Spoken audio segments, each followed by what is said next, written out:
السلام علیکم دوستو، آج کی کہانی کا نام ہے اجازت۔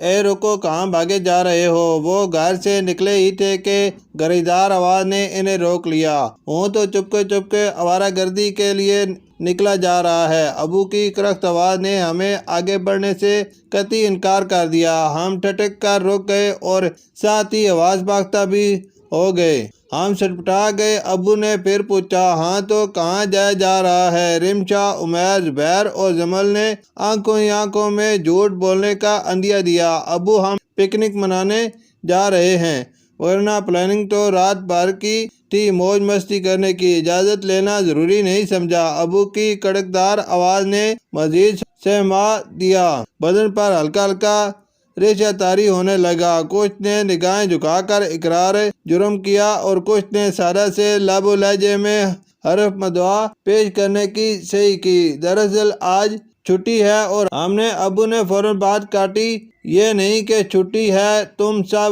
ہم سے اجازت لیے بغیر جا رہے ہو، یہ جرم ہے، اب سزا تو بنتی ہے۔ سبھی نے فوراً اپنی غلطی کا اعتراف کیا۔ جو حکم ابو آپ کا، آپ چاہتے ہیں کہ ہم نہ جائیں تو ہم نہیں جاتے۔ شاید ابو کو بھی ان کے ہارنے کا ادراک ہو چکا تھا۔ انہوں نے بچوں کو کڑی نگاہ سے دیکھا۔ آج چھوڑ دیتا ہوں، جاؤ مگر جلدی آ جانا، اندھیرا بڑھنے سے پہلے تم سب گھر میں ہو۔ جی ابو، آپ کتنے اچھے ہیں۔ سب بچے ان سے لپٹ گئے۔ دیکھا بچوں، اجازت کتنی اور کیوں ضروری ہے۔ خدا نخواستہ کوئی حادثہ یا پھر کسی قسم کی ناگہانی ہو جاتی ہے تو سمجھ گئے نا بچوں۔